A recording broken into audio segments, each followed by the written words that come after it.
The tatami creaks gently beneath your feet. Outside, the cicadas are winding down, trading their chorus for the soft hush of evening. The rice paper walls around you glow with the last light of a sun that's bowed politely behind the hills. Everything smells faintly of green tea, old cedar, and quiet intention. You are in Edo, sometime in the mid-18th century. The air is still but purposeful, like it knows a poem you haven't heard yet. A lacquered tray rests beside you, holding a folded white cloth. Not just any cloth. It has creases so sharp they look rehearsed.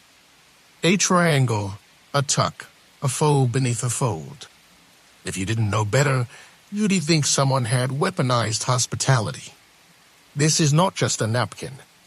This is etiquette with edges. A quiet warning: you probably won't make it through this day. But that's okay. That's kind of the point. Before we unfold this story further, take a slow breath in. If you like what you're hearing, gently press that like button, subscribe softly, and let us know in the comments where you're listening from and what time your sleepy little corner of the world has reached. Now, let's ease into tonight's journey. You're seated in a CSATSU tea house of pale wooden sliding walls, designed to make you forget what rush ever meant. A young servant in a patterned kimono walks past, her steps practiced, her silence perfect. In her hands a folded napkin, or in Japanese, a fukaiusa. To the untrained eye, it's a simple square. But look again, each corner tells a story. It is folded not randomly, not conveniently, but according to centuries of philosophy, aesthetic restraint, and yes, samurai values. Here in Edo, a well-folded napkin isn't just polite, it's practically a political act. Today's major historical fact: during the Edo period 1603–1868, the art of a fukaiusa folding became deeply tied to the ceremonial tea culture and was a core part of training for those serving in elite or samurai households. Imagine that. Being judged not by your swordsmanship but by your linen origami skills. You reach for the cloth. It's light, textured, slightly stiff from care. It folds like memory. You try mimicking the servant's motion, left over right, corner to corner, a pause to breathe between layers. You fail gracefully. A sigh floats in from the garden. Probably the wind. Possibly your ancestors. A strange cultural tidbit in some Edo homes: folding cloth the wrong way, especially during tea, was believed to bring disharmony into the room. Some even blamed crooked creases for awkward conversations and failed marriage proposals. You lean back on your elbows, watching shadows slide across the tatami. Outside, the garden gravel glows under the moon, carefully raked into waves that never splash. A folding napkin lies beside you. Perfect. Patient. Unspoken. Historians still debate whether this obsession with folded cloth was more about honor or hygiene. But either way, the result is the same serenity, stitched into a square. You rise slowly, careful not to shift the air too much. The room notices. Everything in an Edo-era tea house has a memory, especially the floor. You slide open the shoji panel and step into the garden. The air is cooler now. Bamboo rustles like someone clearing their throat politely. You walk barefoot on smooth stones, their surfaces worn by centuries of purposeful footfalls. Every step feels choreographed by someone very serious about balance. A lantern glows ahead, warm and steady, shaped like a folded hand. Use it beneath it. The host arrives. Not with a bow, not with a fanfare, but with a napkin. Of course. He wears a subdued blue kimono, the patterned faint like forgotten thunder. He kneels, unfolds the cloth between you with the precision of someone trained to never startle even a cup of tea. You are about to witness a fukaiusa sabaki, the ceremonial cloth movement used by tea masters. Yes, even the napkin has choreography. Today's major historical fact in China Yu the way of tea. The FUKUSA is used by the host to purify the tea scoop and tea caddy, folded and refolded in a precise, graceful pattern. This act was not only practical, but also symbolic, representing purification of both object and self. You watch as his fingers move fold inward, flatten, draw across the knee, tuck left, release right. It is part performance, part meditation, part very slow origami with spiritual implications. You try not to blink. You blink anyway. An obscure detail. Some tea masters believe the FUKUSA reflected the mental state of the user. A rushed fold meant a scattered mind. A perfect square meant you'd probably make an excellent monk, or at least an acceptable dinner guest. The host glances at you. You attempt to nod like someone who deeply understands the nuances of silk manipulation. You don't. That's okay. You're here to be quiet, and clean, and possibly folded. He finishes the demonstration and passes you a napkin of your own. This one is crimson. It feels heavier, though that may just be the weight of expectations. You mimic his moves. Poorly. You hear a cricket giggle. Rude. Still, you manage a passable square. The host nods. Somewhere behind you, a bell chimes once. You realize this was just the prelude. Historians still debate whether FUKUSA rituals were designed more for the tea or for the people. But everyone agrees once the cloth has been folded, the real conversation can begin. The moonlight deepens. You place your napkin down. Just so. And wait. The tea has not arrived. And yet, you feel as if it has. That's the thing about Edo hospitality. It's a slow dance where every step matters more than the finish. There is choreography to waiting, and you are learning it one breath at a time. Your still seated in the garden. The host has risen like mist, disappearing through another sliding door.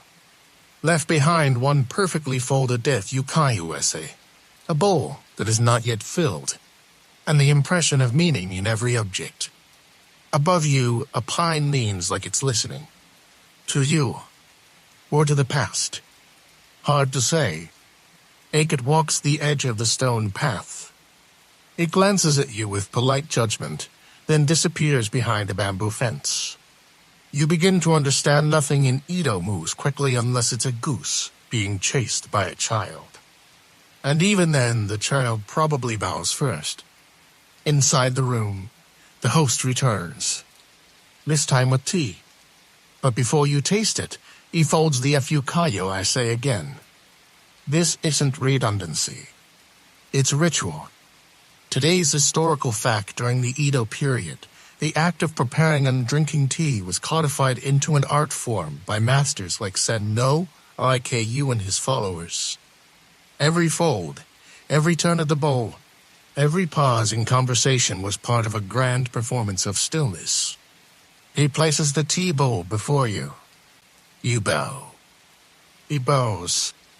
The bowl, thankfully, does not bow. You lift it. You turn it clockwise, not too fast, not too slow, because that's what you're supposed to do. You sip. The tea is warm, slightly bitter, like humility boiled down. You exhale. Somewhere, a frog croaks in solemn approval. Here's your obscure cultural tidbit in Edo-Minasara tea houses. Hosts often trained for years to fold their FUKUSA with a single hand while the other held the tea scoop. It was considered disgraceful to let the silk drag, and folding too noisily, a crime against serenity. You try folding your own cloth with one hand. It flops like a sleepy eel. That's okay. The host pretends not to notice, which is possibly the greatest courtesy of all. Outside, the pine tree has shifted. The shadows are longer now. You feel them stretching gently across your skin like silk stories. Historians still debate whether these minute cloth minus folding traditions were universally practiced or mostly aspirational. After all, some people just wanted tea. But the records remain: fold, press, breathe, repeat. The napkin returns to your lap. The tea lingers in your mouth. Nothing has happened. And yet, everything is different. The tea bowl is empty now, but the experience continues to echo in your chest. You don't get up. You don't need to. In Edo, Japan, stillness is a kind of movement. And silence is where the good conversations happen. You sit in it, comfortably, like a cushion that was fluffed by a monk. Your host begins to clean the tea implements. But not like someone doing chores. No, this is a farewell ballet. He folds the crimson if you Kai USA again. This time with more reverence, as if sealing a letter you won't read until years later. Today's major historical fact: the post-T folding of the FU Kai USA was not just a clean minus up. It was a formal conclusion to the ceremony, closing the space, resetting the spiritual table, and sending the guest away with a sense of calm order. The host wipes the scoop, places it carefully into its container, and Ray wraps the tea caddy like he is tucking in a child.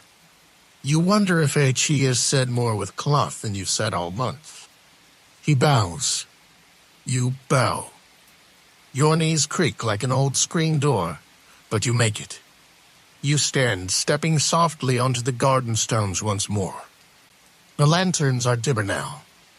A breeze passes, tugging at the edge of your robe like it's reminding you not to forget this. You won't. You round the corner and pass a window. Inside, 2 other guests are seated with a new host. You pause, just for a breath. They are folding napkins. Differently. Obscure tidbit: in some regions of Edo, Japan, families develop their own signature folds like a tiny cloth crest. If you visited another household, you might have to learn their way. A napkin passport of sorts. You smile. Suddenly, all the world seems made of folded fabric. Cranes in silk. Envelopes of etiquette. You return to your own quarters, where a small stack of FU Kai USA rests neatly folded on the edge of a wooden chest. You unfold one. It smells faintly of plum blossoms and dry starch. You try the single minus handfold again. Still a sleepy eel, but a better one this time.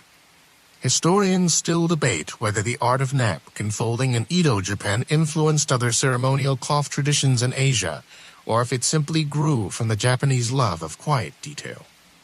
Either way, it stuck. You place the folded FU Kai USA on your lap and exhale slowly. The day has been long, but your hands remember the fold, and your body remembers the pause. And sometimes, that's enough to carry you through the rest of the night. You wake not with a jolt, but like a leaf settling in water.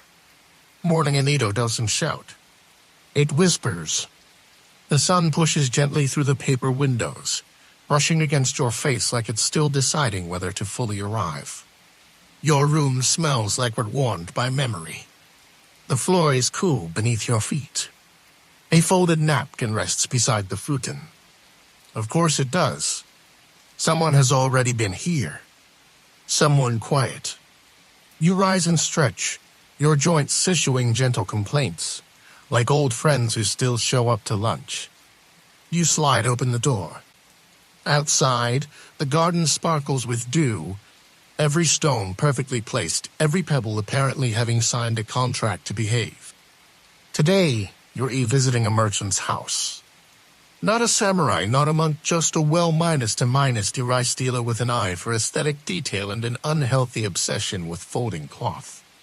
You walk through the market district. Vendors shout softly. Fish wiggle with mild indignation in baskets.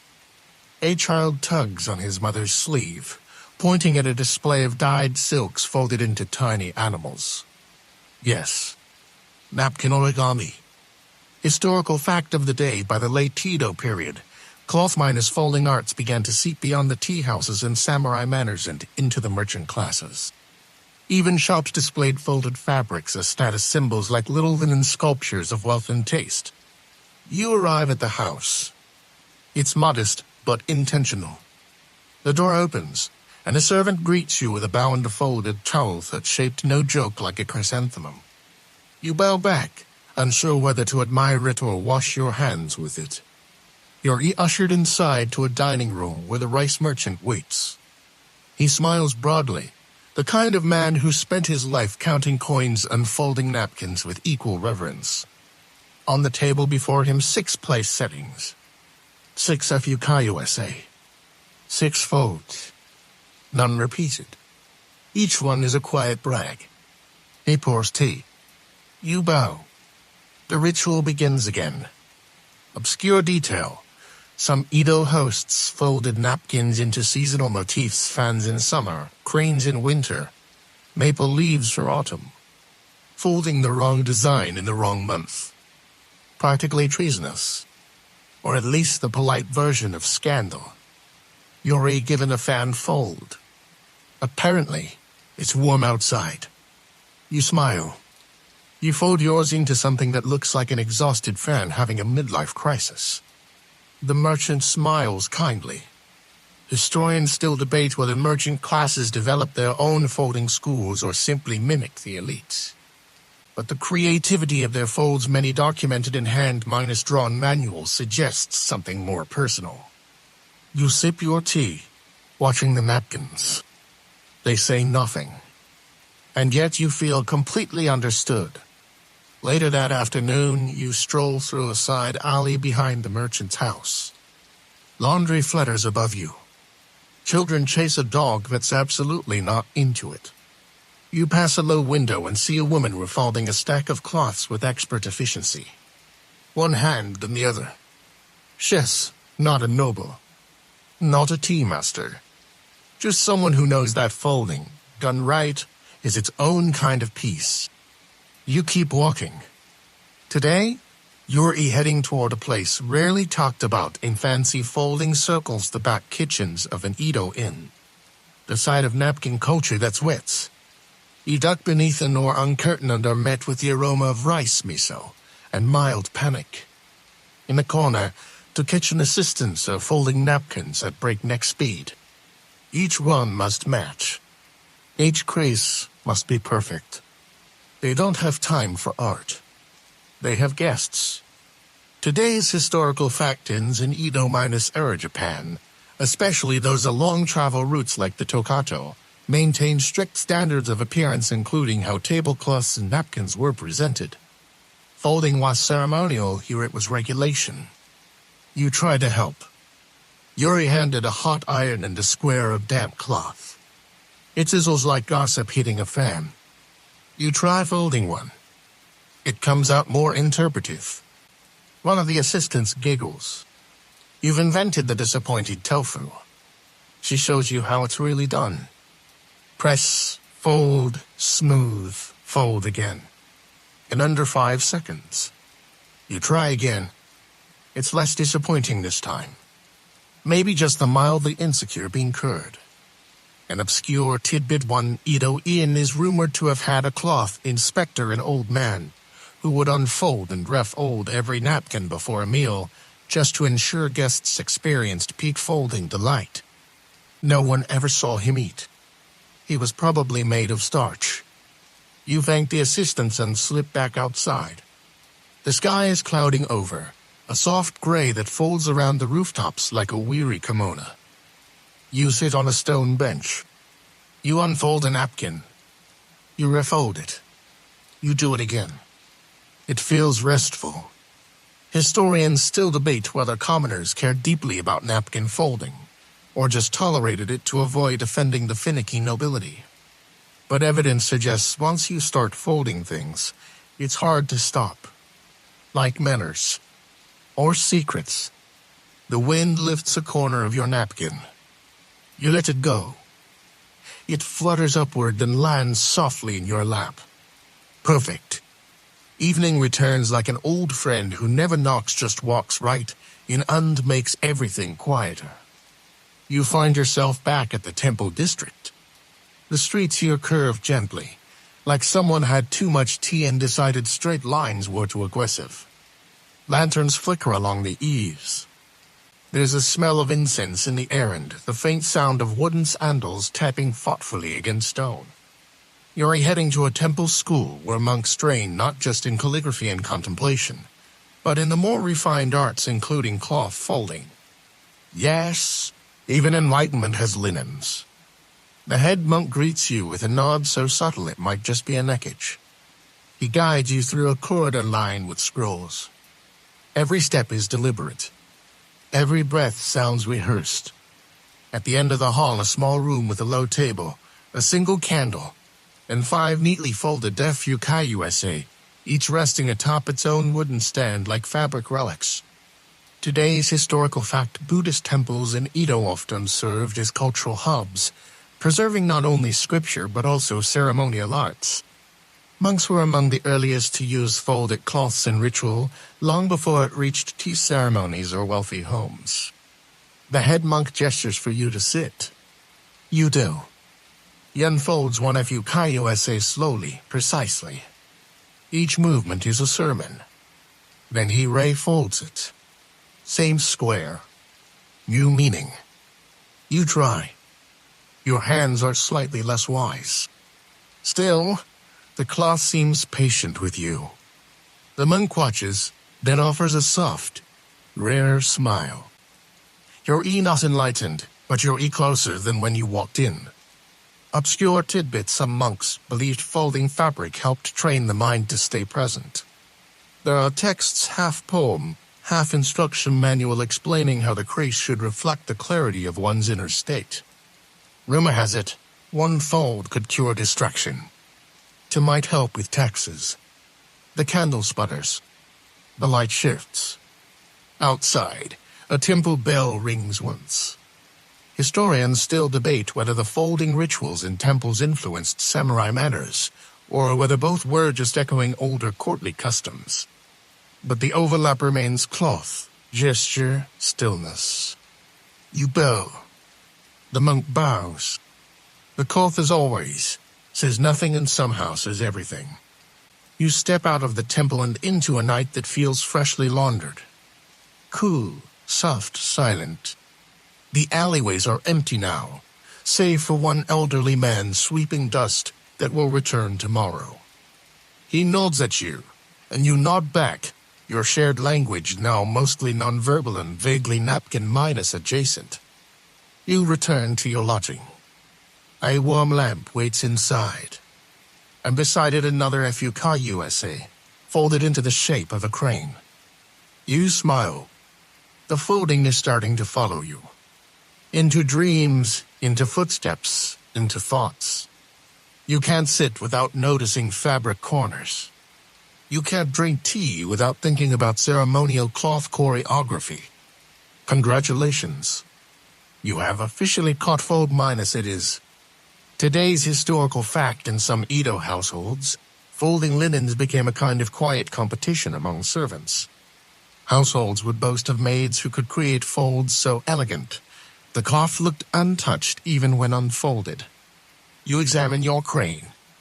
You unfold it. You refold it. It looks less like a crane now, more like a bird that's had a long day. You let it rest. Across the room, a travel trunk sits unopened. Inside, are the folded fabric slayers of clothing, extra fukai, and a note you forgot to read. You open it now. The note is short. It simply says, "When the cloth is quiet, so are you." Obscure Tidbitido children were sometimes taught to fold napkins as part of their moral training. A sloppy fold was a mark of an unruly spirit. Neatly creased corners were seen as early signs of future marriageability. No pressure, kids. You fold the note back into a triangle. It sits comfortably on your palm. You dim the lamp and lie back.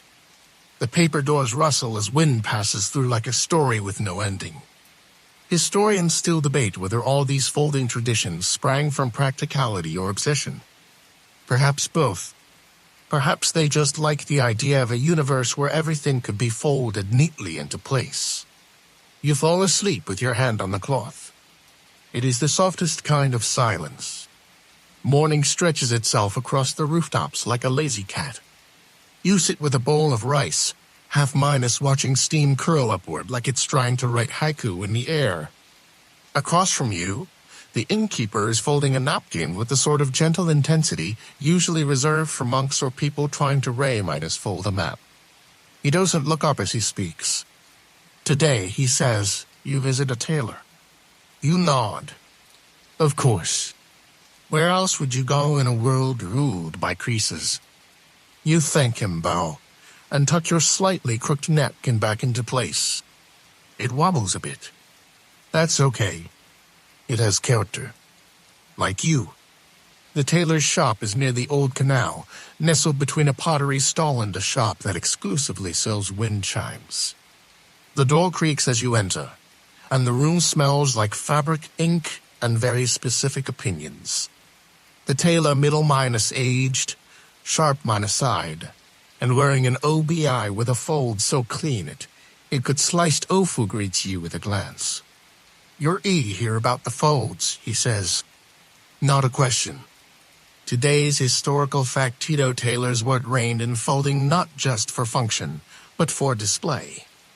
Kimono, OBI, and undergarments were often wrapped in particular ways to signal season, age, status, or even intent like a social letter folded into a sleeve. He lays out a length of cloth. Watch. He folds it once. Then again. Then he twists it slightly and the whole piece becomes something elsey a pouch, and not a message you haven't learned to read yet. Obscure tidbit in some tailoring traditions. Wrapping a gift kimono with an incorrect fold was considered a silent insult. A fold to the left meant respect. A fold to the right? That was for funerals. Mix them up, and your polite gesture became a death omen in silk. You try one of the practice folds. It becomes something vaguely resembling laundry. The tailor nods like HES seen worse. Which, hopefully, he has. He lets you fold a sash for practice. You take your time. Historians still debate whether tailoring folds influenced FUKUSA styles, or if both simply reflected the broader Edo obsession with disciplined hands. But either way, one thing was clear: how you folded fabric was how you lived. And today, you fold slowly, deliberately. You walk out of the tailor's shop with creases in your thoughts. By midday, the sun begins to droop. You find yourself in a tea house, not unlike the first, but this one feels a little more tired. The wood is darker, the cushions more worn. The staff wear simpler robes. The air smells faintly of grilled maki and the kind of gossip that doesn't leave bruises. You sit near the back. An old woman folds napkins behind the counter. She's not a tea master. She's a grandma with opinions. You watch her fold. She doesn't do it like the monks or the merchants or the innkeepers. She does it fast. Sharp. No minus nonsense. Like she's stucking regrets into an envelope and mailing them to the past. Today's historical fact: not every Edo citizen saw folding as high art. In smaller towns and family-run shops, folding was practical, habitual, more survival than symbolism. But even here, the care remained. A poorly folded towel still earned a scowl. You approach her. She hands you a napkin without speaking. You fold it. She unfolds it. You try again. This time, she grunts. Progress. Obscure detail: Edo midwives sometimes used folded cloths to indicate a household status, placing them at doorposts during childbirth to ward off gossip, ill spirits, or nosy neighbors. Folded fabric, apparently, was a form of magical boundary. You fold one more time. She nods. then slides a cup of tea toward you like you've passed some hidden test. You sit and drink quietly. The tea is earthy, a little bitter, and somehow perfect for the mood of the day. Outside, a child tries to fold a leaf in imitation. It tears. He laughs. You smile. Historians still debate whether folding cloth became a cultural cornerstone because of aesthetics, religion, or simply boredom. But maybe, just maybe, it stuck because it gave people control over something. A little order in a world that rarely behaves. You fold your napkin one last time before you leave. It's not perfect, but it's yours. The next morning greets you with a gentle knock on your door. No one is there. Just a folded piece of cloth resting on the doorstep, simple, gray, and creased with care. A soft message with no words someone remembered you. You pick it up, unfold it, fold it back, and slip it into your sleeve like a quiet keepsake. Today, you're headed to the outskirts of Edo. Far from the tea houses and temples, beyond the rhythm of market stalls, lies a place where folding takes on yet another shape performance. You walk until the house is thin, until trees line your path and cicadas resume their endless, buzzing dissertation on summer. At last, you arrive at a small outdoor stage tucked beneath the shade of wisteria vines. A no performer sits cross-legged near the steps, adjusting his robe. His movements are slow, calculated, his hands folding the wide sleeves as if they are part of the mask he will soon wear. Today's historical fact: Edo-era theater, especially Noen kabuki, often incorporated folding as part of costume rituals. Actors were trained to dress themselves in symbolic ways. So a robe was tied or a fan was folded conveyed not just character, but mood, rank, even destiny. You sit beside him. He does not speak. He folds a fan. You recognize the crease. It's the mountain path, fold the same one the merchant used with pride. Only here, it feels sadder. Obscure tidbits: and no actors believed the folding of garments before a performance channeled the spirit of the character. One popular superstition held that folding the cloth with trembling hands would invite disaster both on stage and off.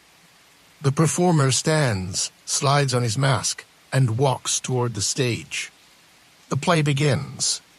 You don't understand every word, but you understand the folds. The robe trailing like a river. The fan opening like a secret. The mask tilting just so, as if listening. Historians still debate whether these folding gestures originated with the actors or were borrowed from monastic tradition. Either way, theater folds were never just fabric tricks. They were emotional blueprints. The play ends. The performer bows. You bow back. Without a word, he hands you the fan. You fold it shut, slowly, almost ceremonial. It feels like saying goodbye to someone you never met. As the sun begins to settle behind the trees, you make your way to the riverside.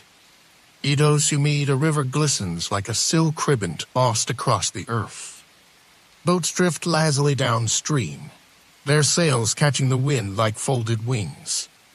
You sit beneath a willow, watching the day end in slow motion. Next to you, a young girl is teaching her grandmother how to fold a paper crane. The irony does not escape you. The child's hands move with surprising confidence, creasing the delicate high paper with grace. The grandmother fumbles, laughs. The crane's head turns out crooked. It looks pleased anyway. Today's historical fact: origami, a folding of paper, flourished during the Edo period alongside fabric-folding arts. While fukayu were formal and often ceremonial, origami was playful, accessible, and most importantly something anyone could do. Even children. Yuri handed a square of paper. You try the crane. It ends up looking more like a tired sparrow with a caffeine habit. The girl claps anyway. The grandmother winks. Obscure tidbit: one Edo folktale tells of a samurai who fell in love with a woman who sent him folded paper messages. Each fold hinted at her feelings. The day she sent him a perfectly folded crane, he knew she'd agreed to marry. Romantic if you ignore the postal system. You fold another, and another. Suddenly you're surrounded by creatures winged, abstract, delicate. They flutter across your lap like dreams you're trying to hold still. The river breeze picks one up and carries it away. You don't chase it. Historians still debate whether origami directly evolved from ceremonial napkin folding or arose independently. But the overlaps in technique suggest a common ancestry shared reverence for the folded edge. The sun touches the water. The paper crane floats downstream. You sit a little longer, letting the evening crease itself gently around your shoulders. Night arrives not in a hurry, but like a soft cloth draped across the sky. You wander the lantern-minus lit paths of a quieter district now one known for craftspeople and quiet pride. The kind of place where shoes are removed without being asked, and doors don't squeak unless given permission. Tonight, you're revisiting a dyer. Yes, another artisan. But this one doesn't just fold. She stains the very fabric of things. She's seated outside her small house, dipping cloth into indigo that's under the flicker of a paper lantern, her fingers tinted blue like she's been whispering secrets to the sea. She greets you with a nod and hands you a cloth to fold still damp, still smelling of fermented leaves and well water. You fold it. It steams faintly in the cool air.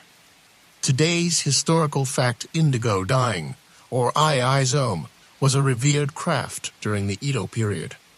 And folded cloths played an essential role, not only to create dye patterns, but to test the strength of the color. Master dyers often judged the quality of a batch by how it held its crease after drying.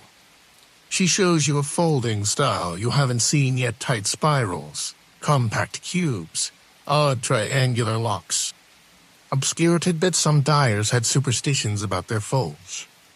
One common belief was that folding cloth with your eyes closed, if done correctly, could produce a more truthful pattern, free of ego or hesitation. A sort of dyeable zen. You close your eyes. You fold. When you open them, the cloth has curled into a shape both familiar and alien, like a memory you almost recognize. The dyer smiles. She lays it on a flat board and presses a wooden block on top, leaving the rest to the dye in the dark. Historians still debate whether these dye-minus folding methods predated decorative origami or emerged from it. But in either case, it was clear folding wasn't just performance. It was chemistry. It was transformation. You sit with her in silence, the smell of indigo heavy and grounding. Your fingertips are blue now too. You don't mind. You return to the city's heart, walking under the half-minus moon glow of an Edo night. The streets are emptier now.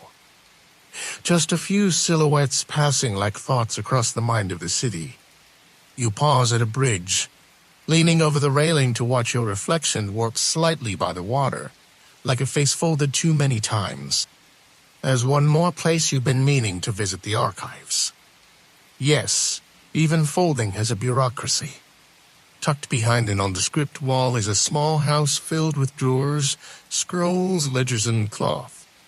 So much cloth. All labeled, dated, documented. The records of folding. A sleepy clerk welcomes you inside. He wears spectacles far too large for his face and a robe tied with such precise care you briefly consider taking notes. Today's historical fact: during the late Edo period, some scholars began formally documenting folding styles, particularly fukayuesai and ceremonial arrangements, as a way to preserve cultural identity in a rapidly changing world. These records became part art, part etiquette guide, part sociological snapshot. He shows you a ledger. Inside, diagrams of folds, ink arrows, notes in perfect brush calligraphy. Beside each a purpose, a family name, a season, a warning. You flip through. The autumn fan use only after equinox. The shamed crane never at weddings. The hollow moon reserved for poets, or people pretending to be poets. Obscure tidbit, there was even a secret code once used by a circle of Edo poets folding napkins in ways that hinted at political satire. One popular fold resembled a sleeping dog, but in certain circles, it meant the shogun naps while taxes rise. Risky business for linen. You try one of the archive folds. It's more complicated than anything you've seen. After 3 failed attempts and 1 accidental origami frog, you get close enough. The clerk nods approvingly and returns to his tea. Historians still debate whether these folding manuals were truly followed or mostly aspirational, like 18th-century Pinterest boards. But one thing certain the records mattered. They gave shape to silence, to gestures, to invisible social threads. You leave the archive with a borrowed fold in your pocket. The bridge outside awaits. The river beneath it folds and unfolds itself endlessly. You wait to the sound of cloth fluttering. Not paper, not leaves fabric. Soft layered, like someone folding the morning itself into a neater shape. Outside, the city exhales. A rickshaw creaks by. A neighbor shakes out a futon. Somewhere, a rooster reconsiders its career. You stretch. Today's your last day. Your pack is mostly ready. But you pause, of course, you do at the corner of the room where the napkins live. A quiet pile now. Folded, refolded, practiced, forgotten, rediscovered. You choose one. A simple square. Unpatterned. Soft. And you fold. Today's historical fact: by the end of the Edo period in 1868, folding traditions had become so widespread that entire etiquette books were devoted just to cloth, how to handle it, present it, fold it, and never ever wrinkle it in front of company. You pack your fold. It tucks neatly beside your other keepsakes: the scribbled poem, the paper crane, the ink-minus smudged drawing of a fan that gave up. You walk through the old streets once more. Remember the alley with the laundry. The old man is sweeping again. He pauses this time and gives you a nod. Faint, but deep. You pass the merchant's house. A new FUK USA rests on the windowsill. Crimson this time. Bold.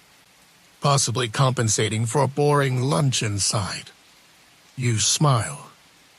Obscure tidbit: a few Edo families had signature folds, passed down like heirlooms, like recipes. Some were so elaborate they required diagrams. Others were kept secret, only taught before weddings or deaths. Folded fabric is inheritance. At the city gates, you stop. There is no grand farewell. No parade of folded fans. Just the wind nudging the hem of your robe and the faint scent of tea somewhere behind you. Historians still debate whether folding traditions truly shaped the psychology of Edo or simply reflected it. But they agree on one thing: the folds remain. They outlast the cloth. They live in hands, in gestures, in memory. You bow to the road ahead. The napkin in your pocket folds softly against your leg with each step. It does not protest. It simply follows. And now you rest. Let your eyes fall closed like shutters on a quiet house. Let the folds you followed: creases in linen, corners of paper, the soft edges of memory, settle gently in the back of your thoughts. There is no rush here. No need to remember which fold was for spring, or which corner meant I care. The napkins, the fans, the robes, they've all been folded and placed just so. Somewhere in Edo, a tea house is dimming its lanterns. Among streetens, a single square of cloth with reverent fingers. A merchant tucks his final crane into a lacquered drawer. And a child, too young to follow the rules, folds a dragon that no one taught him and no one can correct. The wind turns a page somewhere. Maybe in a ledger. Maybe in your mind. Your breathing slows. Your shoulders soften. Your thoughts fold, one by one, into smaller and smaller pieces, until they're just quiet corners in a room of stillness. Sleep now. You've earned it. And if you dream, may it be of calm streets and folded cranes and rivers that know how to carry things gently. Good night, and good folding.